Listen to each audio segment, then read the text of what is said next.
Bien, en la mañana de hoy estamos listos para bendecir el nombre del Señor. Desde aquí bendecimos sus vidas. Le damos gracias a Dios por el privilegio de poder llegar hasta cada uno de ustedes con una palabra sana, una palabra que viene de la Biblia, del centro de lo que Dios quiere comunicarnos a través de su palabra. Estos son tiempos muy difíciles donde la imagen de Dios se ha visto afectada en el hombre, pero la imagen de Dios como tal es prácticamente algo que no se puede distorsionar, sino lo que es la imagen de Dios en el hombre, lo que sí se ha visto afectada o distorsionada por la enfermedad más terrible que existe, más difícil que una epidemia, más difícil que una pandemia. Estamos hablando de la enfermedad del pecado. Entonces vamos a orar para darle gracias al Señor a través de estas palabras. Señor, te damos gracias y bendecimos a cada uno de los que están escuchando esta palabra tuya. Padre, bendito sea tu nombre. Esperamos que tú hables a los corazones y utilices a este siervo para bendecirte en el nombre de Jesús. Amén. Bien, entonces quisiera compartir con ustedes algo que es sumamente importante y tiene que ver con lo que es la caída del hombre. La caída del hombre, ustedes saben que Adán, pues fue creado a imagen de Dios, ya que salió de sus manos, ¿no? De manos de su creador. Adán no tenía pecado, su naturaleza era pura, no tenía ni siquiera tendencia al pecado. Sin embargo, sí era posible que Adán pecara porque él tenía libre decisión, ¿no? Entonces él era libre para decidir obedecer o desobedecer a Dios. Esto es lo que realmente sucede con nosotros, los seres humanos, que nosotros decidimos, ¿no? Pecar de nuestra propia concupiscencia, de nuestros propios deseos, de nuestro propio corazón, nuestro propio intelecto. Hemos decidido servir a Dios o no servirle. En el caso siguiente, lo que hemos visto, la norma que marca la pauta de la sociedad, no de la raza humana, es que el hombre se siente un alma libre.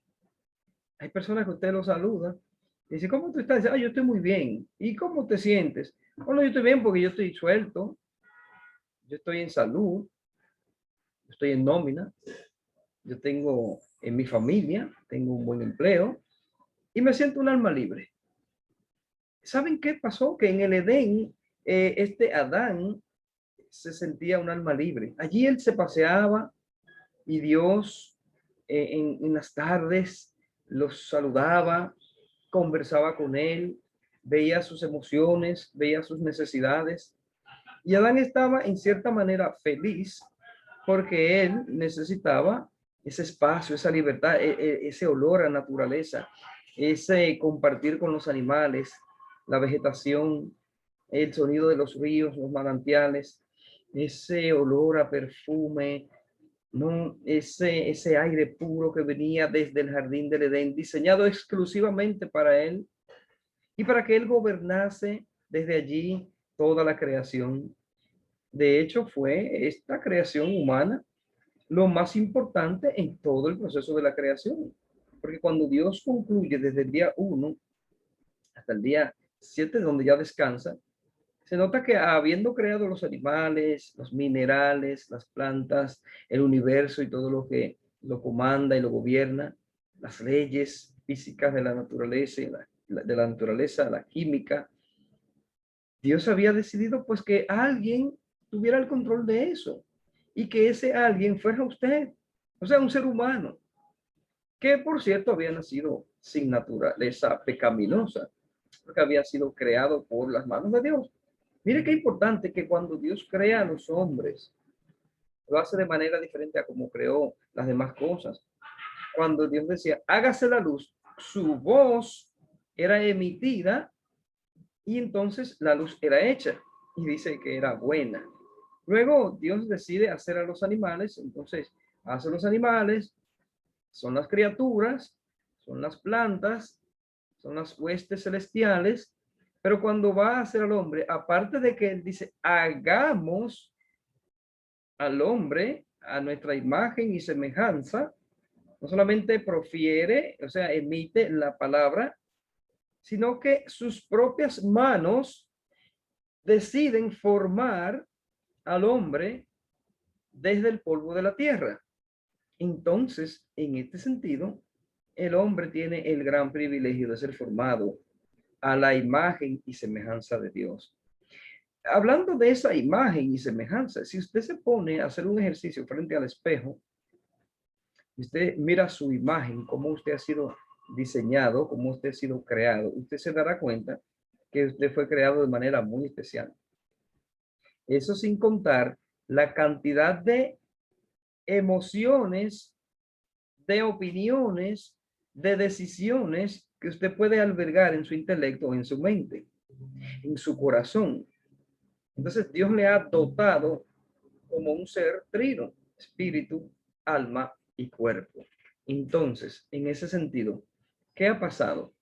El hombre ya está creado y todavía no tiene esa forma para él decidir en su pensamiento, para distinguir. Simplemente está tirado en el suelo, hecho del barro, de la tierra, ¿no? En lo que era prácticamente la palabra Edom, que significaba rojizo, como la tierra era más o menos de ese color, entonces el hombre fue hecho así.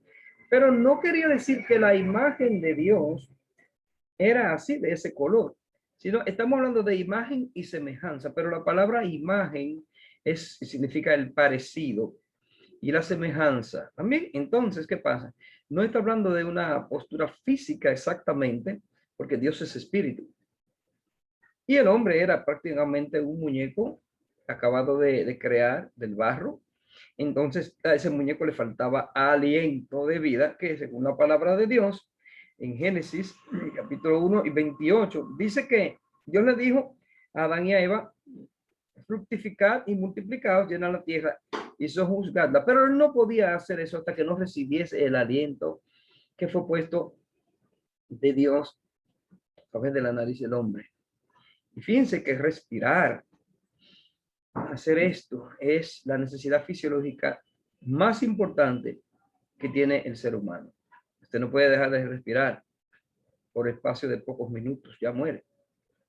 Usted pudiera dejar de tomar agua por un tiempo. Usted pudiera dejar de alimentarse por un tiempo. Usted pudiera dejar de dormir por un tiempo. Usted pudiera dejar de hacer otras cosas, necesidades que son importantes por un tiempo. Pero no puede prolongar el tiempo de dejar de respirar. Por eso es tan importante que ese aliento de vida que entró como un soplo a la nariz del hombre fue que le dio esa vida y fue hecho el hombre un ser viviente.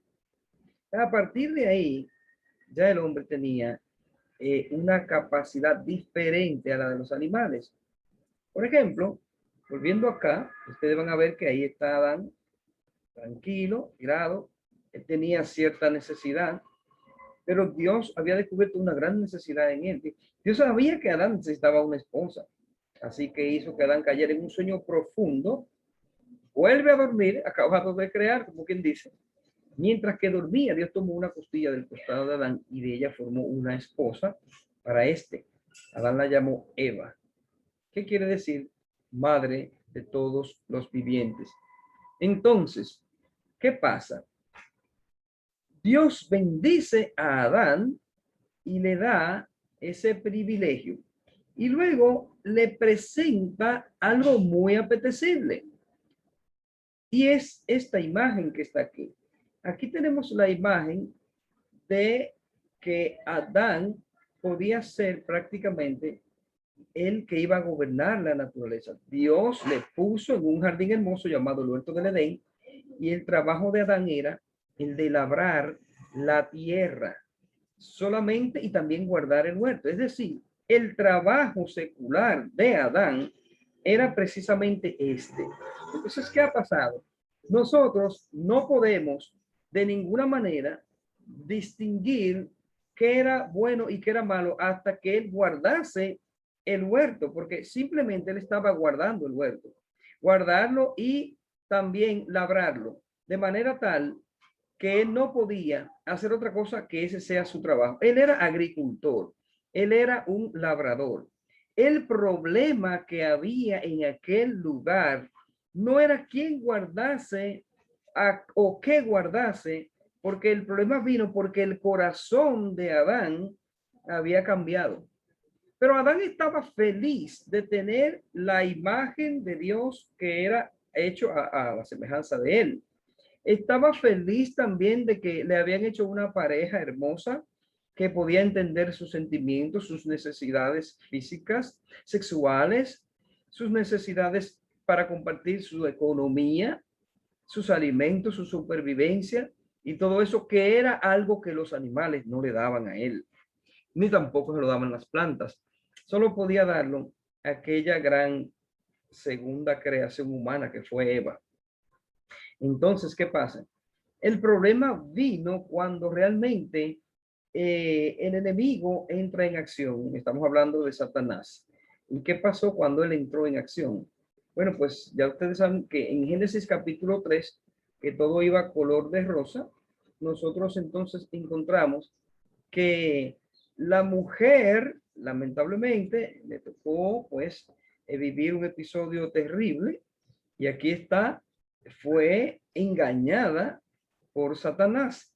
Entonces, Satanás se encarga de que Eva, que era bastante inocente, y que la serpiente, que era más astuta que todos los animales, se encargara de engañarla.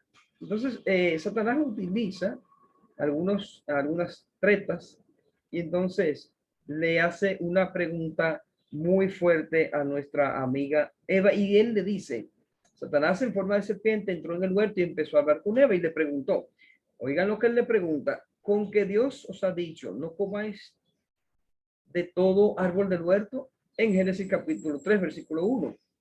Esa parecía una pregunta inofensiva, pero Satanás tenía un plan malvado, como lo tiene hoy día. Este era el de engañar a Eva para que desobedeciera a Dios. ¿Cómo engañó Satanás a Eva? Oh, pero miren, Eva le contesta, del fruto de los árboles del huerto podemos comer, pero del fruto del árbol que está en el medio del huerto, dijo Dios, no comeréis de él, ni le tocaréis para que no muráis. Eso está en Génesis capítulo 3, del 2 al 3. La declaración siguiente de Satanás era una mentira atrevida y oiga lo que dice, no moriréis, sino que sabe Dios que el día en que comáis de él serán abiertos vuestros ojos y seréis como Dios, sabiendo el bien y el mal. En Génesis 3, 4 a 5. Satanás no solo contradijo a Dios, sino que también insinuó, oiga lo que insinuó él, que esa era una decisión que ellos podían tener encima de lo que Dios pensaba. Dios estaba reteniendo algo bueno de Adán y Eva todavía, como si él estuviera, digamos, reservándose para sí lo que tenían que hacer Adán y Eva, como si él lo quisiera manipular, y no fue así. El Satanás le dijo, al comer de ese fruto, ella y su esposo serían como dioses. ¿Saben? Eso es lo que hace Satanás en la vida de hoy día. Él te dice, mira, tú puedes hacer esto y aquello, y tú vas a ser inteligente, tú vas a ser fuerte, tú vas a ser popular, y todo el mundo te va a buscar. Entonces, él te vende la idea de que tú puedes hacer una serie de cosas. Sin embargo, hubo una decisión que tomar. Eva tuvo que tomar una decisión. Dios había dicho, ciertamente moriréis. Satanás le dice ahora, no moriréis. Entonces hay una contradicción entre lo que Dios estableció para el ser humano y lo que Satanás le está vendiendo a la humanidad. Eva miró la fruta y pensó que lo que había dicho Satanás. Entonces dijo, wow, se abrieron sus ojos. Su paladar comenzó a hacerse agua a la boca. Y su pensamiento decía, yo seré como Dios. Se le abrieron los ojos así, miren. Entonces, él dice, bueno, se decide, toma la fruta, la come y opta por creer lo que dijo Satanás. Lamentablemente, eso es lo que pasa en el día de hoy. El mundo ha optado por seguir lo que dice Satanás y Satanás ha disfrazado la verdad de Dios, lamentablemente.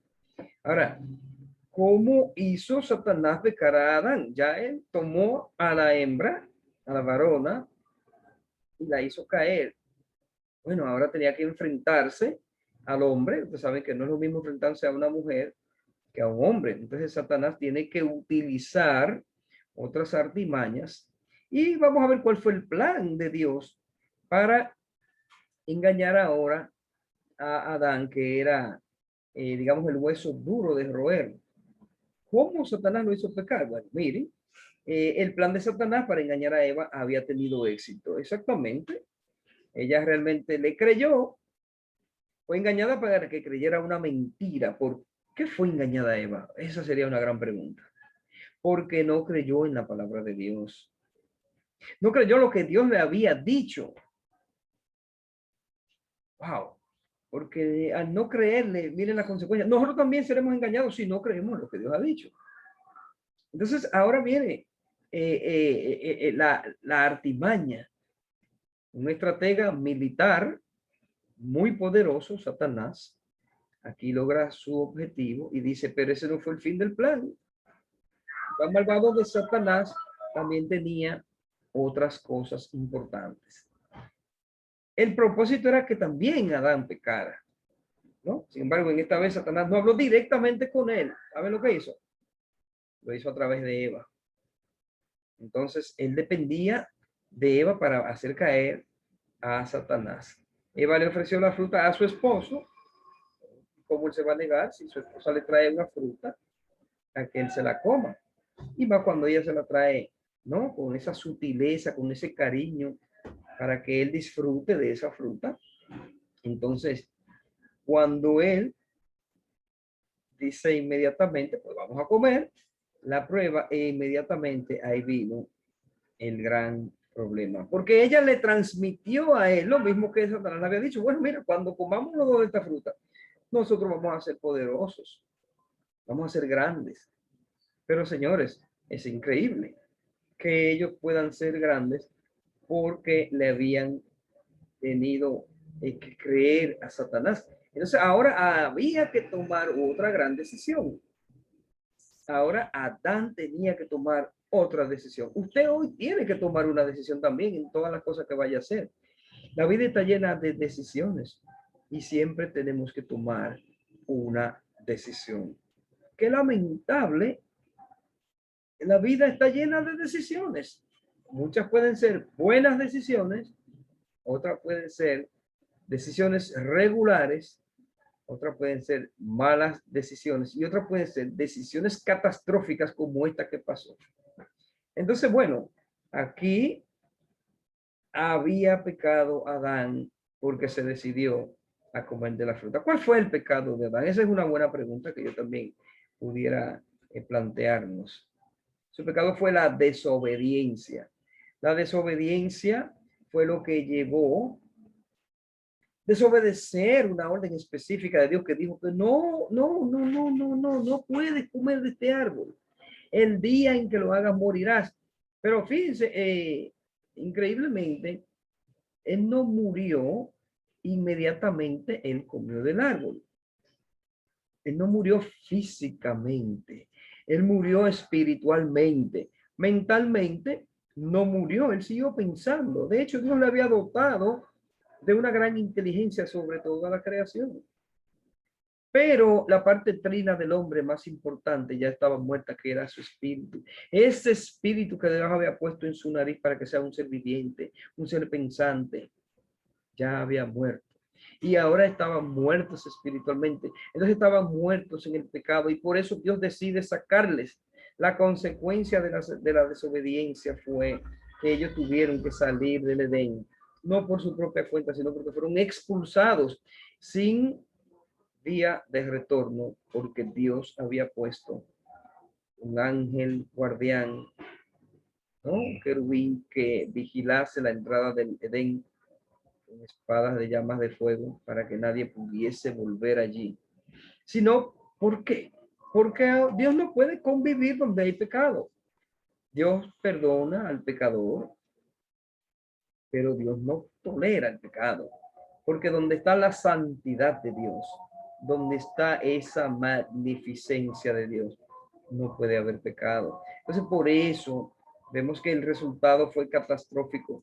El resultado de lo que pasó allí, lamentablemente, nos llevó a lo siguiente. Dice, el resultado inmediato de la desobediencia fue la muerte. Miren, la muerte. ¿Qué clase de muerte? Pues así mismo, una muerte espiritual que es peor que la muerte física. Ahora ellos están aquí deprimidos. Ahora Adán y Eva habían descubierto que estaban desnudos y ahora estaban más que desnudos físicamente, estaban desnudos al pecado. El pecado ahora podía arremeter contra ellos. Lo primero que ellos notaron era que su desnudez, que era física y vergonzosa, ellos no habían visto el impacto de la desnudez espiritual con la que habían, digamos, caído. Ahora, Adán y Eva no necesitaban ropa antes de pecar. Ustedes se dan cuenta que la palabra de Dios aparece, ¿no? Cuando ellos son creados, dice que ambos estaban desnudos y no se avergonzaban. Ahora nos da vergüenza a nosotros estar desnudos delante de las personas y solamente, por lo general, el ser humano se desnuda ante los médicos, ¿no? Ante su pareja, ¿no? O ante alguien que le da un cuidado porque está enfermo y no se puede valer, una enfermera, un ayudante o cosas así. Pero usted no sale desnudo a la calle porque tiene esa vergüenza, pero esa vergüenza vino por el pecado.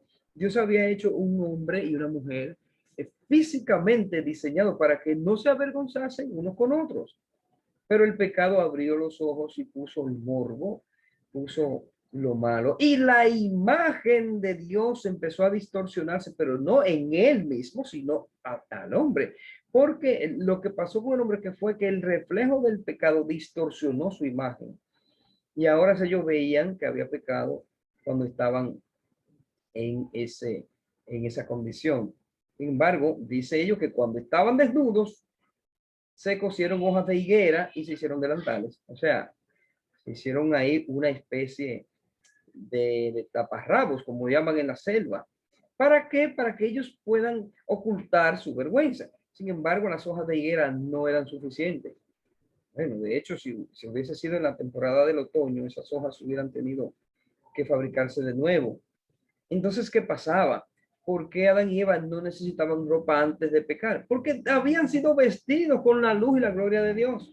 Ya que el pecado había entrado en su vida, fue que necesitaron otra vestimenta. Pero ellos no eran pecadores, aunque estuviesen desnudos. Y fíjense cómo esa era la cosa. Ahora, estando vestidos, estaban pecando. Había una contradicción. En su desnudez física eran santos, pero en su vestidura humana están pecando. Dios pronuncia una sentencia sobre Adán y Eva. Y ahora también Dios les quiso hacer el favor de vestirlos, pero como él quería. Desde aquel mismo día, al atardecer, llegó Dios en busca de Adán, pero ellos ya no querían verle porque su desnudez no los dejaba. Ese se sintieron culpables y se escondieron entre los arbustos. Entonces, un Dios justo no podía pasar por alto el pecado de ellos. No podía simular que nada había sucedido. Tendrían que salir de aquel huerto, pero también Dios les ofrece un vestido diferente. Ahora está vestido con pieles de animales, para que la imagen de Dios, que ya había sido, digamos, distorsionada, pues se simule un poco. Y para crear estas pieles hechas de animales, ya ustedes saben lo que eso implica. Implica que usted no le puede quitar la piel a un animal y dejarlo vivo, porque el órgano más grande que tiene un ser humano o un ser viviente, un animal, es la piel. Entonces, por lo general, cuando usted arranca o despelleja el animal, ya el animal entonces pues se desangra por ahí. Entonces, Dios había decidido que a partir de ese sacrificio animal, el hombre fuera vestido para redimir su pecado, para que tuviera redención y fuera remitido su pecado. Dios no lo aniquiló en el acto, pero Dios le prometió al hombre una serie de cosas y hubo una sentencia, porque si la imagen de Dios se empañaba, no importa si hubiera sido por la culpa de Satanás, había que tomar una decisión. Dios ahora empieza ahora con su sentencia. Dios le dijo a la serpiente que había sido usada por Satanás para engañar a Eva: mira, maldita seas entre todas las bestias y entre todos los animales del campo. Sobre tu pecho andarás y polvo comerás todos los días de tu vida. Génesis capítulo 3, verso 14. Así fue que le dijo: pondré enemistad entre ti y la mujer y entre tú y tu simiente. Y entonces le dijo, una promesa le hizo entonces a un Salvador venidero, y un Salvador venidero, te herirá en la cabeza y tú le herirás en el calcañar. En ese capítulo 3:15, el verso que comienza hablando de que un Salvador vendría, estamos hablando de Jesús. Entonces Adán, el primer hombre creado por Dios, había sido vencido por Satanás, pero Dios hace la promesa de la llegada de un Señor que vencería entonces a Satanás. Dios proveyó, miren cómo proveyó para el hombre. Debido a que Dios es santo, no puede permitir el pecado, ¿no? Adán y Eva habían pecado, pero por esa razón tenían que salir del huerto. El pecado siempre separa al hombre de Dios. Eso es lo peor que tiene. Pero Dios tenía un plan. Él mantendría a través de su Hijo unigénito esa esperanza de vida que podía hacer restaurar la relación rota que había allí. Lamentablemente, Dios tiene que hacer tipos de sacrificios y provee, en este caso, pues a través de la misma naturaleza, proveyó ese, esa reserva, ¿no?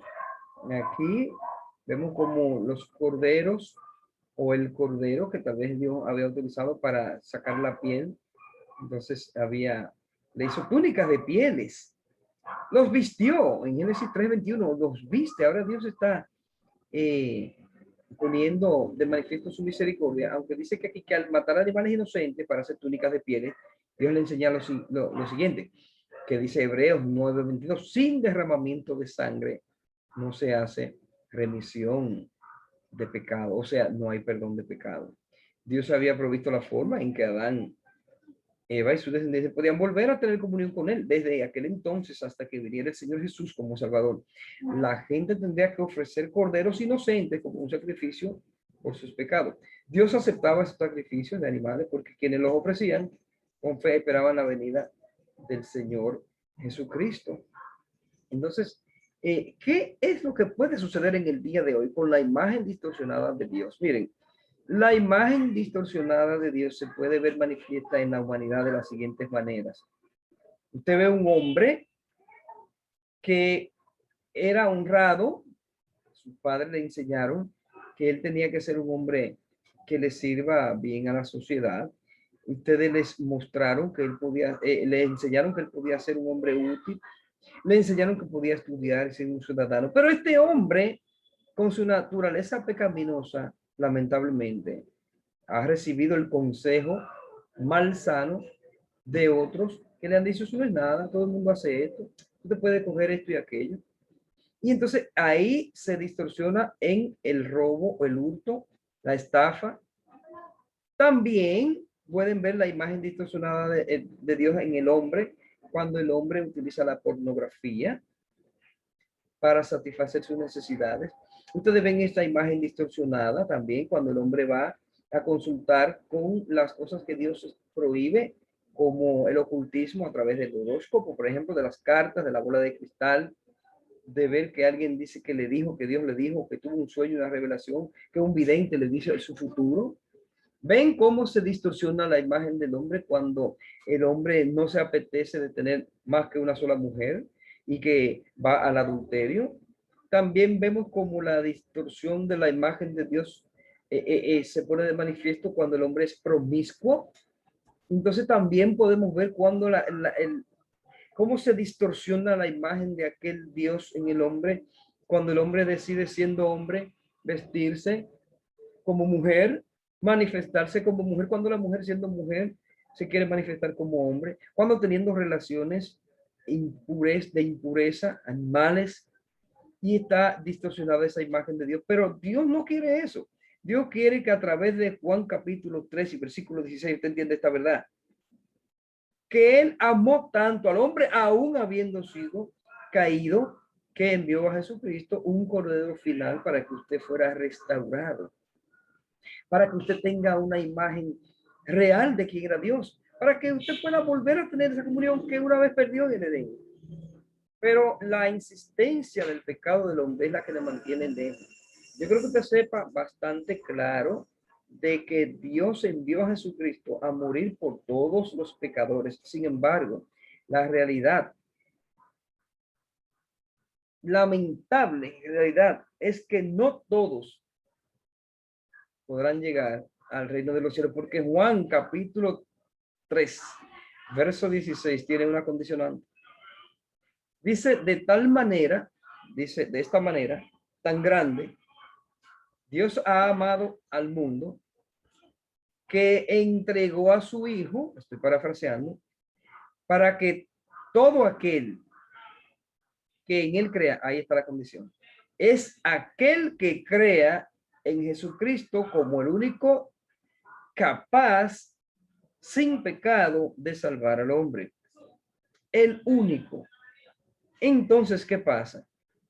Cuando nosotros somos capaces de entender esta verdad y a través de la fe, que ni siquiera es un don nuestro, sino que viene de parte de Dios, entonces nosotros podemos ser salvos. Para que todo aquel que en él crea sea salvo. ¿Por qué yo digo sea salvo? Por ahí no dice que sea salvo, dice no se pierda, es lo mismo. Estoy parafraseando. Para que todo aquel que en él crea sea salvo y tenga vida eterna. La vida eterna fue prometida a Adán, a Eva, su pareja también. Pero al haber conocido la historia triste del pecado, entonces vino el grande problema. Adán ha pecado y ha perdido la comunión con Dios. Y lo peor que le puede pasar a un ser humano no es perder su empleo en una pandemia. No es perder un ser querido en la pandemia. No es perder incluso, digamos, la salud. Lo más difícil para un ser humano sería perder la comunión con Dios para siempre. ¿Usted se imagina separado de Dios para siempre? No se quiera usted imaginar el tormento que le espera al ser humano separado de Dios. En Juan capítulo 15, Jesucristo establece en varias oraciones que separados de Él nada podemos hacer. Y en Juan capítulo 14, versículo 6 dice que generalmente usted podrá buscar muchas rutas. ¿Saben para qué? Para llegar a Dios. Pero la Biblia dice que Jesús se acerca y emite una sentencia, una oración, donde dice, yo soy el camino, la verdad y la vida. Nadie va al Padre sino a través de mí. Son palabras de Jesús. Juan capítulo 14, versículo 6. Es decir, usted puede tratar de llegar a Dios a través de ir a la iglesia y muy posiblemente que fracase. Puede hacerlo a través de confiar en el pastor, en el sacerdote, en el diácono, en la novicia, en la monja. Puede tal vez a través del apóstol, del ministro, del levita o como se quieran ellos llamar.